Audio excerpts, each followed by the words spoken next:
죽음이 임박할 때 사람은 유언을 남깁니다. 그때는 가족들과 친지들이 죽음을 맞이하는 사람 주위에 모여서 그가 남기는 유언에 주의를 기울이고 경청합니다. 아무리 불효자라 할지라도 부모님이 돌아가시기 직전에 마지막 남기는 유언만은 단 한마디도 놓치지 않고 기억하고 지키려고 노력합니다. 예수님께서 십자가에서 돌아가실 때 7말씀을 남기셨습니다. 이 말씀을 가상칠언이라고도 합니다. 예수님의 모든 말씀이 다 진리이고 중요하지만 십자가에서 남기신 7말씀은 우리가 반드시 기억해야 될 중요한 말씀입니다. 가상칠언에는 십자가의 핵심적인 의미가 담겨 있습니다. 첫째로 예수님은 십자가에서 아버지 저들을 사하여 주옵소서라고 말씀하셨습니다. 겟세마네 동산에서 기도하시던 예수님은 한밤중에 잡혀서 대제사장 가야바의 집으로 끌려가 산헤드린 공회 의원들에게 신문을 받으셨습니다. 산헤드린 공회에서는 이른 새벽에 재판을 열어서 예수님께서 신성 모독죄를 지었다며 급히 사형을 선고했습니다. 그들은 아침 일찍 예수님을 로마 총독 빌라도에게 끌고 갔습니다. 빌라도가 예수님을 신문해 본 결과 예수님에게서 아무런 죄도 찾을 수 없었습니다. 빌라도가 예수님을 놓아주려 했습니다. 그러나 군중들이 벌떼처럼 일어나 예수님을 십자가에 못 박으라고 외쳤습니다. 빌라도는 밀란이 일어날까 봐 그들의 뜻대로 예수님을 넘겨주었습니다. 예수님의 사형은 재심도 없이 당일 오전에 서둘러 집행됐습니다. 로마 군인들은 예수님을 총독 관저뜰로 끌고 가서 예수님의 옷을 벗기고 두 손을 기둥에 묶어놓은 채 채찍으로 모질게 때렸습니다. 당시 로마 군인들이 사용하던 채찍은 여러 갈래로 갈라져 있고 그 끝에는 쇠조각이 붙어 있었습니다. 로마 군인들이 채찍을 휘두를 때마다 그 쇠조각들이 예수님의 살을 파고들었습니다. 그 채찍을 잡아당길 때마다 살점이 떨어져 나가고 붉은 피가 흘러내렸습니다. 예수님의 머리서부터 발끝까지 온몸이 성한 데가 없이 갈기갈기 다 찢기셨습니다. 예수님이 맞은 자리는 붉은 피가 흥건했습니다.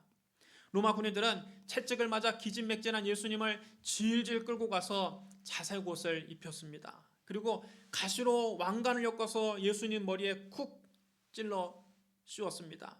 가시에 찔린 예수님의 머리에서도 피가 주르륵 흘러내렸습니다. 그들은 예수님의 오른손에 지팡이를 주어줬습니다. 그리고 예수님 앞에 무릎을 꿇고 조롱했습니다. 유대인의 왕이여 평안할지어다. 그들은 예수님 얼굴에 침을 뱉고 지팡이를 빼앗아 예수님의 머리를 사정없이 내려쳤습니다. 그들이 예수님을 실컷 조롱한 후에 자색 옷을 벗기고 원래의 옷을 도로 입혔습니다.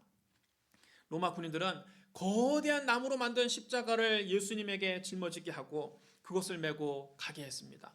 하지만 채찍을 맞을 때 너무 피를 많이 흘리신 예수님은 십자가를 지고 갈 힘이 없으셨습니다. 가다가 쓰러지고 가다가 쓰러지기를 반복하셨습니다. 예수님이 무거운 십자가에 눌려서 더 일어나지 못하셨습니다. 로마 군인들이 보기에도 더는 안 되겠다 싶었던지 옆에서 구경하던 구레나 사람 시몬을 붙잡아 억지로 예수님의 십자가를 지고 따라가게 했습니다. 많은 사람이 예수님 뒤를 따라갔습니다. 그 중에는 가슴을 치며 슬피 우는 여인들이 많았습니다. 로마 군인들이 예수님을 예루살렘 성문 밖에 있는 해골이라 하는 곳까지 끌고 갔습니다.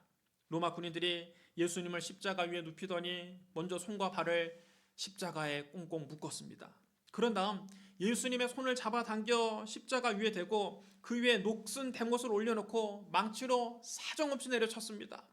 그들이 망치질할 때마다 예수님의 뼈가 부러지며 붉은 피가 뿜어져 나왔습니다. 예수님 고통스러운 몸부림치십니다. 예수님을 보려고 골고다까지 따라온 여인들은 그 끔찍한 광경을 참아볼 수가 없어서 어떤 이는 눈을 가리고 어떤 이는 자기 입을 가리고 통곡합니다. 로마 군인들이 망치질하고 있을 때 예수님은 고통스럽고 고개를 흔들면서도 아버지 하나님께 이렇게 기도하셨습니다. 아버지 저들을 사하여 주옵소서 자기들이 하는 것을 알지 못함이니이다. 주님은 당신을 십자가에 못 박으러 외치는 유대인들을 용서해달라고 아버지 하나님께 기도하셨습니다. 주님은 당신의 손과 발에 대못을 박는 로마인들을 용서해달라고 아버지 하나님께 기도하셨습니다. 1절에 예수님께서 이렇게 말씀하신 적이 있습니다. 너희 듣는 자들에게 내가 이르노니 너희 원수를 사랑하며 너희를 미워하는 자를 선대하며 너희를 저주하는 자를 위하여 축복하며 너희를 모욕하는 자를 위하여 기도하라. 예수님은 말씀만 이렇게 하신 것이 아니라 실제로 원수를 사랑하는 본을 우리에게 보여주셨습니다. 주님은 당신을 십자가에 못 박는 죄인들을 위해 기도하셨습니다. 둘째로 예수님은 십자가에서 오늘 네가 나와 함께 낙원에 있으리라 말씀하셨습니다. 예수님은 두 행악자와 함께 십자가에 못 박히셨습니다. 하나는 예수님 우편에, 하나는 예수님 좌편에 있었습니다. 아무 흠도 없는 예수님께서 범죄자 취급을 받으며 두 흉악범과 함께 십자가에 달리신 겁니다. 십자가 형벌이 얼마나 고통스럽겠습니까? 두 행악자 중 한 사람이 그 참혹한 고난을 견디지 못하고 예수님을 향해 버럭 소리를 질렀습니다. 네가 그리스도가 아니냐? 너와 우리를 구원하라. 이 말은 빈정대면서 예수님을 조롱하는 말입니다. 그는 자기의 잘못을 뉘우치기는커녕 애꿎은 예수님에게 화풀이를 했습니다. 그때 다른 한 사람은 이 사람을 꾸짖으며 말했습니다. 네가 동일한 정죄를 받고서도 하나님을 두려워하지 아니하느냐? 우리는 우리가 행한 일에 상당한 보응을 받는 것이니 이에 당연하거니와 이 사람이 행한 것은 옳지 않은 것이 없느니라. 그는 자기가 십자가에 못 박혀 마땅한 죄인임을 자백했습니다. 자기 죄를 아는 것입니다. 나는 죽어 마땅한 죄인이다. 그는 자기의 잘못을 진심으로 뉘우치고 있었습니다. 그는 예수님께서 아무 잘못 없이 십자가 형벌을 받고 있다는 것을 알았습니다. 그는 고통에 일그러진 얼굴을 하며 예수님께 간청했습니다. 예수여, 당신 나라 임하실 때 나를 기억하소서.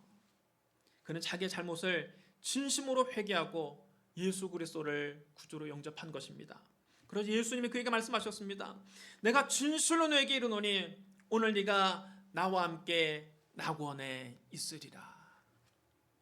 당시 십자가는 반란이나 살인이나 강간 등 가장 흉악한 죄인들을 처형할 때 사용하는 사형틀이었습니다.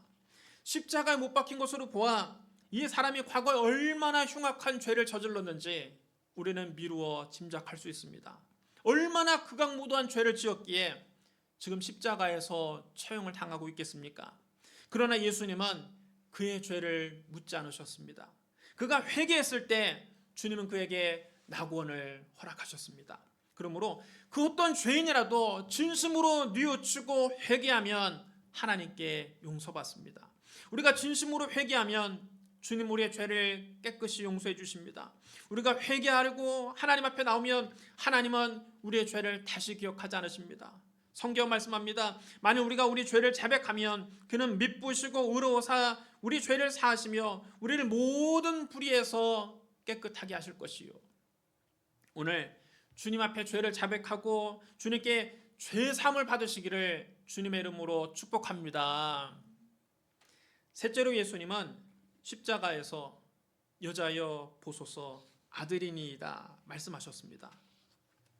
예수님께서 십자가에 못 박히셨을 때 어머니 마리아와 이모와 글로바의 아내 마리아와 막달라 마리아가 십자가 곁에 서 있었습니다. 주님은 그 극한 고통 속에서도 육신의 어머니를 버리지 않으셨습니다. 육신의 어머니를 챙기셨습니다. 예수님은 어머니 마리아에게 사랑하는 제자를 가리키며 말씀하셨습니다. 여자여 보소서 아들이니이다. 그리고 그 제자에게 부탁하셨습니다. 보라 네 어머니니라. 그때부터 그 제자가 자기 집에 마리아를 모셨습니다. 우리는 여기서 부모를 공경하는, 어머니를 사랑하고 어머니를 돌보시는 예수님의 모습을 볼 수 있습니다. 성경 말씀합니다. 누구든지 자기 친족, 특히 자기 가족을 돌보지 아니하면 믿음을 배반한 자요 불신자보다 더 악한 자니라. 예수님은 죽어가면서도 효를 실천하셨습니다. 우리는 예수님의 이 마음을 배워야 합니다. 부모를 공경하는 것이 이 땅에서 복을 받는 비결입니다. 에베소서 6장 1절로 3절에 이렇게 기록되어 있습니다. 자녀들아 주 안에서 너희 부모에게 순종하라. 이것이 옳으니라. 네 아버지와 어머니를 공경하라. 이것은 약속 있는 첫 계명이니 이로써 네가 잘되고 땅에서 장수하리라. 오늘날은 세상이 많이 바뀌어서 효를 강조하면 구닥다리 같은 소리로 들립니다. 그러나 세상이 아무리 바뀌어도 하나님의 축복의 원리는 변하지 않습니다. 하나님은 부모를 공경하는 사람에게 땅에서 잘되고 장수하는 복을 주신다고 약속하셨습니다. 여러분 모두 다 이 복을 받으시기를 주님의 이름으로 축복합니다. 넷째로 예수님은 십자가에서 나의 하나님 어찌하여 나를 버리셨나이까 절규하셨습니다. 하나님은 사랑의 하나님이신 동시에 공의의 하나님이십니다. 십자가는 하나님의 공의와 하나님의 사랑이 가장 선명하게 드러난 곳입니다. 우선 십자가는 하나님의 공의가 얼마나 무서운가를 우리에게 보여줍니다. 예수님께서 우리의 죄를 모두 다 대신 짊어지시자 우리에게 내려질 형벌이 모두 다 예수님에게 내려졌습니다. 우리가 받아야 될 죄값을 예수님이 대신 받으신 겁니다.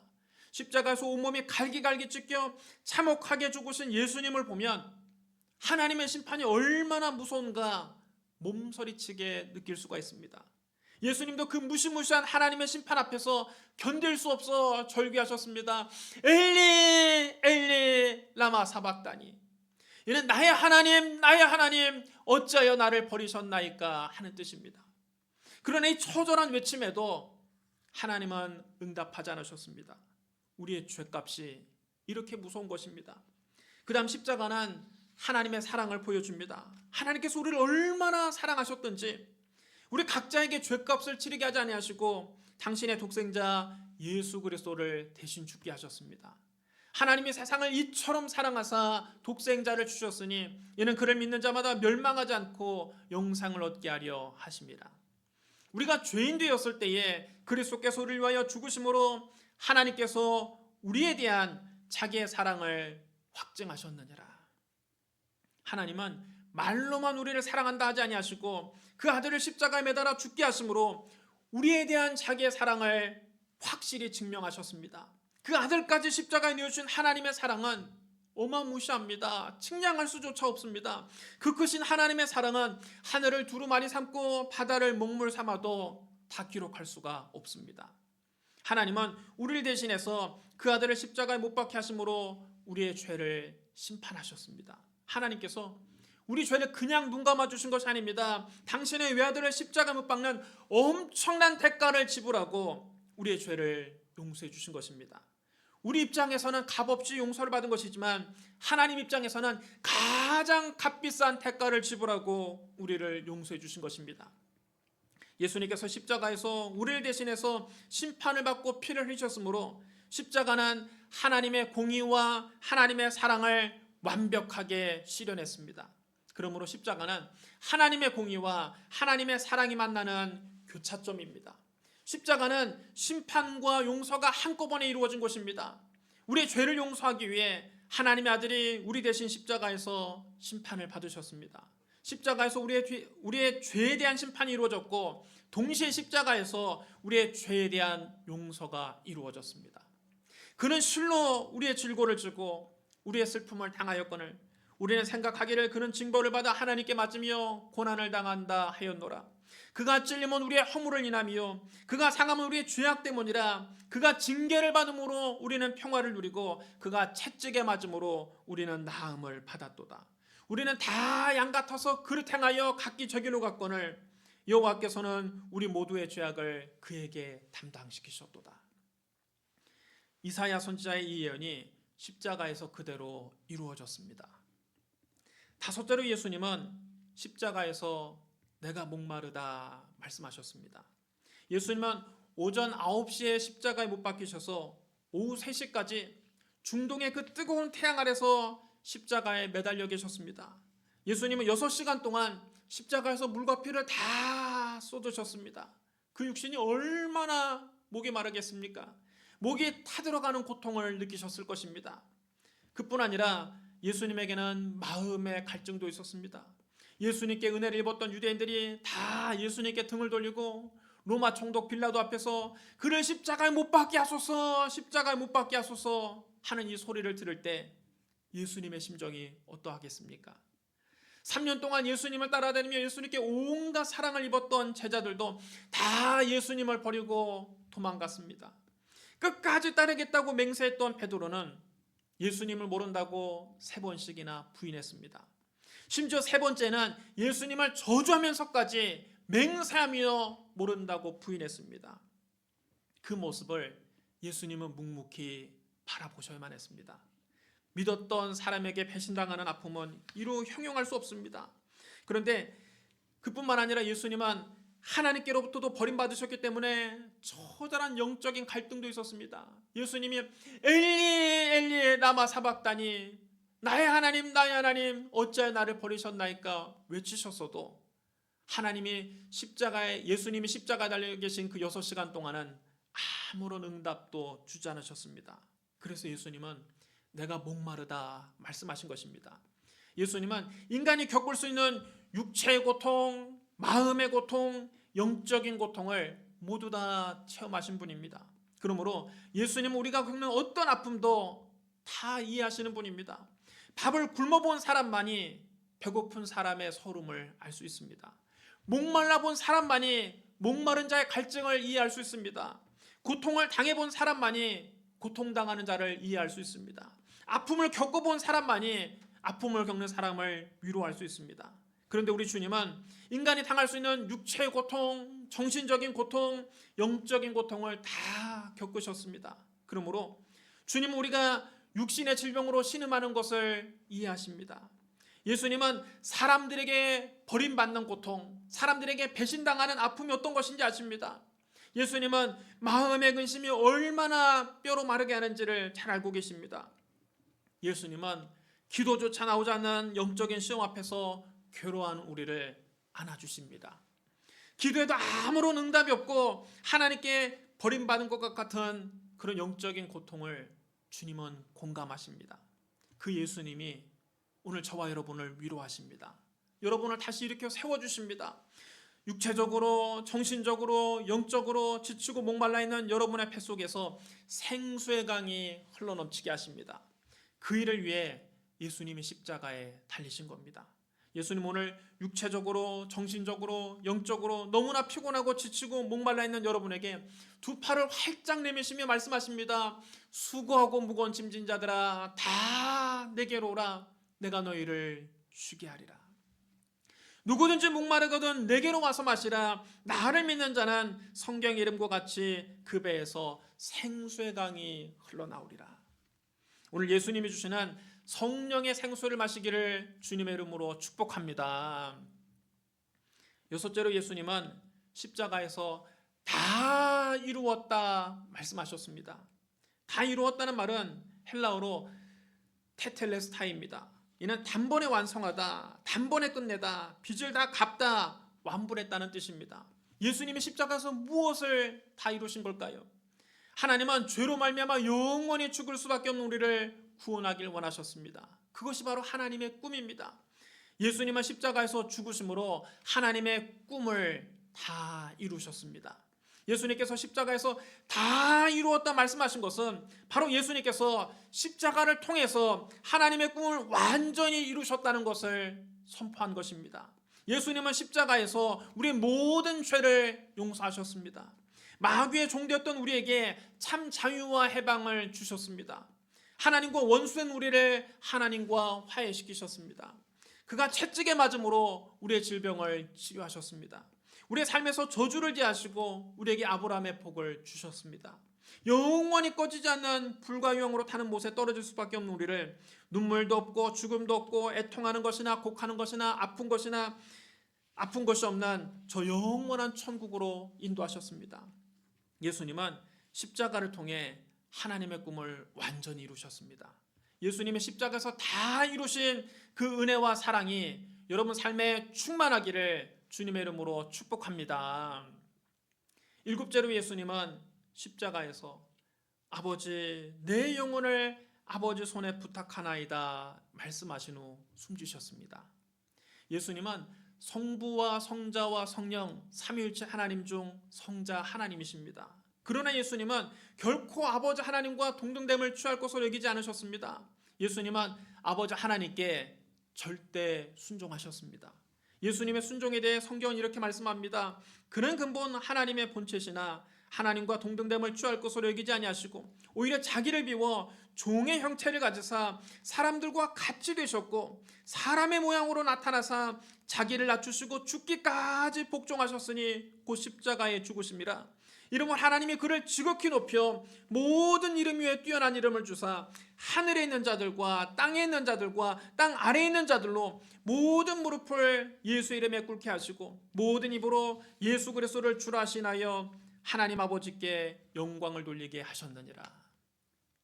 예수님은 죽기까지 아버지 하나님께 복종하셨습니다. 이를 통해서 아버지 하나님께서 영광을 얻으셨습니다. 영광을 받으신 하나님이 그를 다시 높여주셨습니다. 그래서 세상의 모든 피조물로 하여금 예수님의 이름 앞에 무릎을 꿇게 하신 것입니다. 죽음 없이는 부활도 없습니다. 고난 없이는 영광도 없습니다. 예수님께서 아버지 하나님께 절대 순종하여 죽음과 고난을 당하시자 아버지 하나님은 그를 다시 살려서 모든 이름 위에 뛰어난 이름을 그에게 주신 것입니다. 우리도 이 예수님의 절대 순종을 배워야 합니다. 나의 자아를 죽이지 않고는 내 안에서 주님이 사실 수 없습니다. 그러므로 하나님 우리를 깨뜨리기 위하여 때로는 여러 가지 시련과 고난을 통하게 하십니다. 우리가 예수님처럼 나를 죽이고 절대 순종으로 고난을 잘 이겨내면 그때부터 하나님께서 우리를 사용하셔서 하나님의 영광을 나타내게 만들어 주십니다. 고난은 끝이 아닙니다. 고난 뒤에는 반드시 영광이 있습니다. 현재의 고난은 장차 우리에게 나타날 영광과 좋게 비교할 수 없습니다. 예수님 이것을 믿고 당신의 영혼을 아버지 하나님께 맡기셨습니다. 아버지, 내 영혼을 아버지 손에 부탁하나이다. 믿음은 맡기는 것입니다. 하나님의 아들 예수님도 당신의 영혼을 아버지 하나님께 맡기셨습니다. 여러분도 여러분의 영혼을 하나님께 맡기십시오. 여러분의 인생을 하나님께 맡기십시오. 여러분의 삶의 문제를 하나님께 맡기십시오. 여러분의 가정을 하나님께 맡기십시오. 여러분의 사업장을 하나님께 맡기십시오. 여러분의 자녀들을 하나님께 맡기십시오. 예수님처럼 고난 중에도 모든 걸 하나님께 맡기고 절대 믿음과 절대 순종으로 나아가시기 바랍니다. 때가 되면 하나님께서 어둠은 빛으로, 절망은 희망으로, 눈물은 웃음으로, 질병은 치료로, 죽음은 생명으로 바꿔주십니다. 사랑하는 성도 여러분, 예수님은 십자가에서 7 말씀을 남기셨습니다. 아버지, 저들을 사하여 주옵소서. 자기들이 하는 것을 알지 못함이니이다. 내가 진실로 너에게 이르노니 오늘 네가 나와 함께 낙원에 있으리라. 여자여 보소서, 아들이니이다. 나의 하나님 어찌하여 나를 버리셨나이까. 내가 목마르다. 다 이루었다. 아버지, 내 영혼을 아버지 손에 부탁하나이다. 주님이 십자가에서 하신 이 귀한 말씀들을 기억하고 그 의미를 깊이 묵상하는 한 주간을 보내시기 바랍니다. 우리 기도하겠습니다. 사랑과 은혜가 풍성하신 하나님 아버지, 하나님 우리를 이처럼 사랑하사 독생자 예수 그리스도를 보내주시니 감사합니다. 예수님께서 우리의 모든 죄를 대신 짊어지고 십자가에서 몸을 찢고 피를 흘려 우리를 구원해 주시니 감사합니다. 고난주간을 맞아 예수님께서 십자가에서 하신 말씀을 묵상합니다. 주여, 십자가 은혜가 우리 영혼 깊은 곳에 충만하게 하여 주옵소서. 예수님 이름으로 감사하며 기도드리옵나이다. 아멘.